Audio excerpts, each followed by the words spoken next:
pessoal, a gente teve essa falha técnica aí. Vamos retomar aqui, então, nossa missão, né, nossa live, só para fechar aquela questão que eu estava falando, então, de que os projetos de lei, como um todo, né, dando um exemplo da Previdência, por exemplo, a proposta de reforma da Previdência que foi enviada pelo governo ao Congresso, todos puderam acompanhar aí, ela chegou até o Congresso, então ela sofreu alterações e não sabemos ainda qual será o texto final, por exemplo, da reforma a ser aprovada depois de toda a discussão, emendas, propostas de alteração que surgiram ao longo do processo legislativo. Da mesma forma, nós não temos como garantir necessariamente qual será o texto final da regulamentação que vier a ser aprovada, e assim esperamos que seja aprovada. O que estamos fazendo e faremos até o final, enquanto a média, é defender aquela nossa pauta de reivindicações, do ponto de vista de que a regulamentação ela saia o máximo possível daqueles contornos, da forma mais célere possível. A depender, às vezes a gente não consiga, então,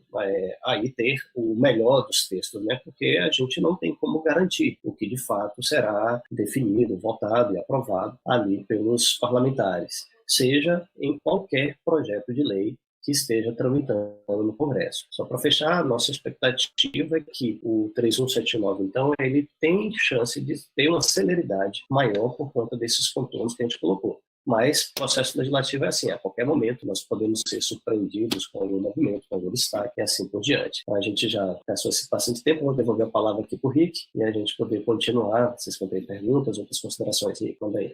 Ok, Vitor, muito obrigado. Eu queria, inclusive, corroborar com o que o Vinícius colocou aí. É muito importante. Nós, da NED, temos batido nessa tecla há um tempo. Vamos continuar batendo, porque chegam pessoas novas e, às vezes, extremamente esperançosas, e é para ter esperança mesmo, mas nós vamos reiterar o que nós sempre dizemos. Nós não somos e nunca seremos vendedores de ilusões. É preciso que vocês entendam, que cada um de nós entenda que fazer uma lei é um processo extremamente complexo. Como pai, nós, por trás das nossas funções aqui, como representantes das famílias, nós somos pessoas, nós somos cidadãos, nós somos pessoas de carne e osso, e também nós temos as nossas indagações pessoais. Muitas vezes conversamos entre nós. Eu também tenho questionamentos, não só vocês. Gostaria que tudo isso fosse extremamente simples, talvez até apenas um olhar mais atento para a Constituição brasileira, e a gente tivesse esse direito garantido e essa live sequer estaria acontecendo. Mas essa não é a nossa realidade. Fazer leis é difícil, num país como o Brasil, muito mais, um país de dimensões continentais, com tanta diversidade, com tanta riqueza cultural, com tanta diferença em regiões. Então, tudo isso precisa ser olhado. Logicamente que nós não abrimos mão de alguns pontos que consideramos específicos. Por quê? Para não inviabilizar a prática. Vocês sabem, a gente diz que nós estamos fazendo o possível para que fiquemos muito distante do exemplo da Suécia, onde a educação domiciliar é permitida no papel, mas ninguém faz porque os critérios são muito rigorosos e que inviabilizam a prática. Então, nós temos a nossa pauta de reivindicações que tínhamos que ter, nós temos colocado essa pauta toda vez que conversamos com parlamentares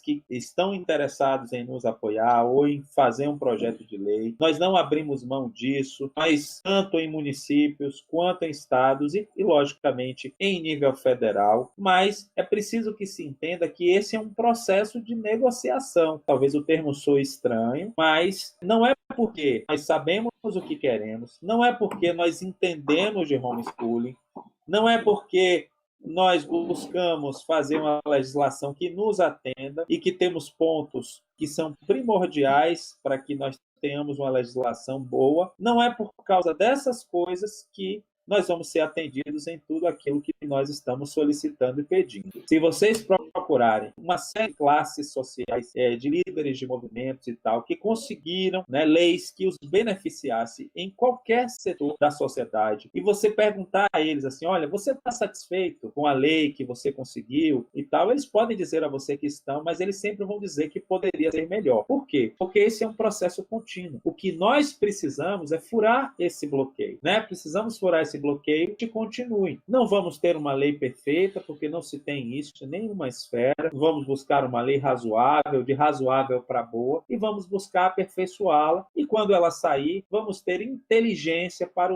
utilizar-se dessa lei em nosso favor, em favor das famílias educadoras. Mas vamos continuar lutando por mais liberdade. Então, é bom que isso fique bem claro para todos e que nós precisamos, sim, de uma legislação, porque a situação, juridicamente falando, ela está insustentável. Nós temos esgotado, né, nossos recursos do ponto de vista jurídico para ajudar as famílias. Claro, temos obtido inúmeros sucessos, mas estamos numa espécie de gargalo jurídico, né? E eu tenho batido nessa tecla com parlamentares em todo o Brasil. Estive agora em Recife, né, em Pernambuco. O estado de Pernambuco está prestes a colocar um projeto de lei para regulamentar a educação domiciliar, assim como São Paulo já tem um projeto de lei lá, Minas Gerais está começando, o Espírito Santo, vocês sabem que a cidade de Vitória e a cidade de Salvador, elas tiveram uma vitória, trocadilhos à parte, mas o município de Vitória teve uma vitória expressiva, porque nós tivemos aí 5-0 na Comissão de Constituição e Justiça, 5 votos a 0 e 11 votos a 0 no plenário. E os vereadores corajosamente derrubaram o veto do prefeito e foi promulgado. Aqui já temos uma primeira pergunta. As pessoas têm nos perguntado, principalmente famílias que estão sendo perseguidas, nos perguntaram sobre uma possível mudança para Vitória, tá?